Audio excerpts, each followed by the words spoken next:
Hola, hola amigos y amigas, ¿cómo están? Mi nombre es Percy Taira y les doy la bienvenida a este canal. El día de hoy quiero compartir con ustedes un extracto del libro Marco Polo y el descubrimiento del mundo, del autor John Lerner. Siempre me ha dado curiosidad este personaje, sé muy poco sobre él, tengo nociones básicas, sé que fue un mercader italiano del siglo XIII y que justamente tratando de descubrir nuevas rutas comerciales fue que se adentró al mundo de Asia, que en ese entonces pues era tan exótico como fantasioso, casi mitológico para los europeos. Tenían conocimiento de ese continente, pero tal como sucede casi hoy, ¿ah? La imagen que se tenía de los países de Asia era muy poco apegada a lo que era en realidad. Y entonces como que Marco Polo, a través de su aventura, pues dio a conocer ese otro mundo. Siempre me ha dado curiosidad todo eso de los aventureros y exploradores de los siglos pasados, porque hoy que está en boga eso de descubrir civilizaciones inteligentes o ir a nuevos planetas y demás, creo que esos primeros exploradores, los europeos que llegaron a América, por ejemplo, los que descubrieron no solo los reinos de Mesoamérica y Sudamérica, sino incluso imagínense aquellos hombres que por primera vez se adentraron a la selva amazónica y la cantidad de animales que vieron, los paisajes, los nativos, en fin, fue justamente eso, descubrir un nuevo mundo. Y me encanta leer esas crónicas de cómo estos hombres por primera vez se enfrentaron a eso, o vieron eso, o tuvieron contacto con tal tribu o con tales animales. Me parece maravilloso porque es justamente la experiencia de descubrir nuestro planeta por primera vez. Y creo que es algo muy parecido a lo que vamos a vivir probablemente muchas décadas en el futuro cuando nos topemos con la primera civilización extraterrestre o algo así, ¿no? Entonces, por eso me agrada bastante. Y bueno, como digo, estoy empezando a leer este libro y me encontré justamente con una historia que es la leyenda del preste Juan o del patriarca Juan. Y es muy interesante porque van a ver, como se tenía muy pocos conocimientos de qué cosa pasaba en Asia, pues vino un tipo que dijo que era un rey cristiano o algo así y se hizo pasar como tal y contó maravillas de ese otro lugar, ¿no? Aquí solamente es un extracto, no sé si más adelante va a contar la historia completa. Es un personaje del que ya he oído y leído antes un poco, pero bueno, quiero compartirlo con ustedes, ¿no? Luego entonces estos párrafos que se encuentran en el capítulo 1 titulado Imágenes de Asia y la llegada de los mongoles.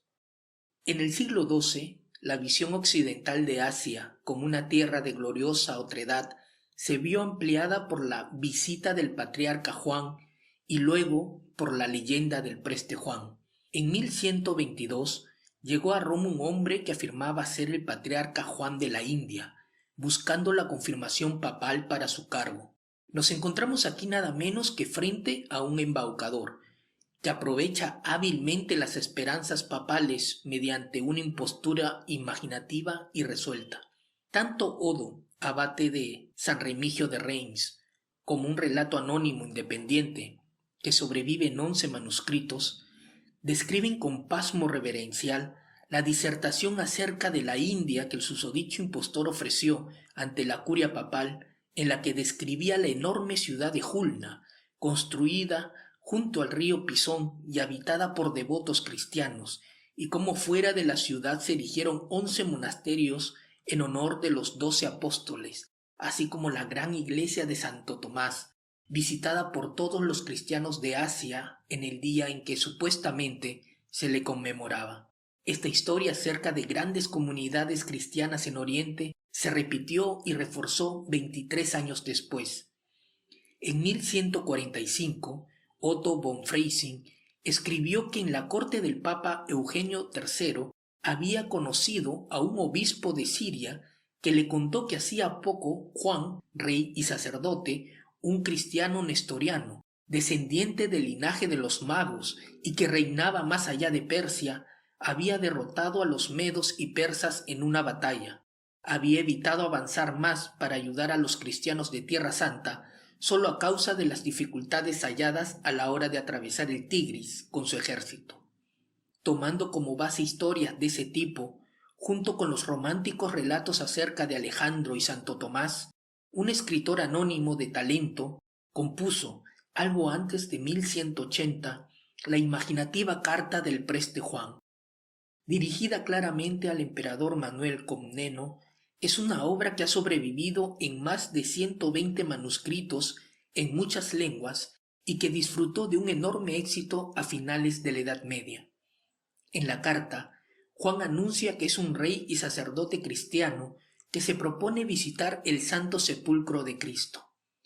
Reina sobre las tres Indias y bajo su autoridad se encuentran 62 reyes cristianos y otros muchos de otras religiones, junto con un patriarca arzobispo y muchos obispos. Describe la magnificencia de su palacio, construido en el estilo de uno que Santo Tomás diseñó para el rey Gundófer, y las solemnes celebraciones con las que agasaja a su pueblo.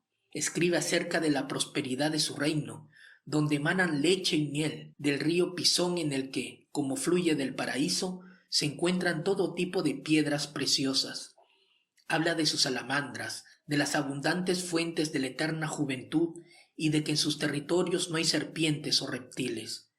En su ciudad no viven perjuros, falsificadores, fornicadores ni adúlteros. En la corte se alimenta y concede alojamiento a miles de personas, junto a todos los peregrinos, todos a su cargo. Puede reunir en el campo de batalla a 10.000 caballeros, el mismo número de sargentos y a 1.000 arqueros.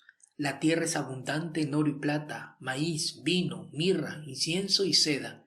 No son necesarios los médicos, pues las piedras preciosas, fuentes y árboles de la región poseen todas las virtudes curativas necesarias para hacer frente a heridas y venenos. Y sigue diciendo: no hay ningún rey en este mundo tan poderoso como yo. El texto original fue progresivamente aumentado por copistas ansiosos por animar todavía más ese contenido. Los manuscritos en inglés hablan de que en su corte había 11.000 ingleses, todos armados caballeros por él nada más llegar, mientras que las versiones francesas hablan de la presencia de 11.000 caballeros franceses. Otras añaden todo el material tradicional de las leyendas sobre Asia: amazonas, brahmanes, Gog y Magog, las 10 tribus perdidas y demás. Claro, cuando uno lee estos textos comprende entonces lo que pensaban los europeos cuando llegaron a América, cuando llegaron al Nuevo Mundo, en el siglo XV, porque ya venían de una tradición con este tipo de historias. Estamos hablando del siglo XII, de monstruos mitológicos, amazonas, gigantes, etcétera, ¿no? Y de mundos, ciudades muy parecidos al jardín del Edén, por ejemplo, ¿no? En donde no faltaba el alimento, no faltaba las riquezas, en donde los ríos pues traían todo tipo de bebidas deliciosas, en donde los árboles eran todos productivos, todos fértiles, en donde había oro, plata, en fin, diamantes, etcétera, ¿no? Muchas de estas historias o descripciones eran las que se tenían también, ¿no? Cuando llegaron aquí a América. Entonces uno va entendiendo la lógica de todo esto. Pues voy a seguir leyendo este libro porque en su época, según he leído en la introducción, y muchos historiadores no le hicieron mucho caso a lo que contaba Marco Polo, porque simplemente creían que eran fantasías e invenciones, y la visión que los geógrafos y eruditos tenían de lo que era Asia no permitía esta otra visión que Marco Polo les daba. Curiosamente, ¿no? Muchos de esos geógrafos probablemente, es más que probable, mejor dicho, no pisó jamás Asia, y aún así se resistían. En todo caso, también hablan sobre que toda la historia de Marco Polo es fraude, en fin.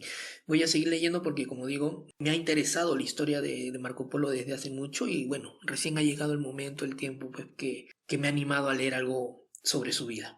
Bien, amigos, si han leído este libro, como siempre les digo, pues dejen su comentario, qué tal les ha parecido, si les ha gustado o no, y qué opinan sobre este personaje, si ustedes saben más sobre él, ¿no? ¿Qué opinan sobre este personaje histórico? Gracias por estar ahí, nos vemos en otra lectura.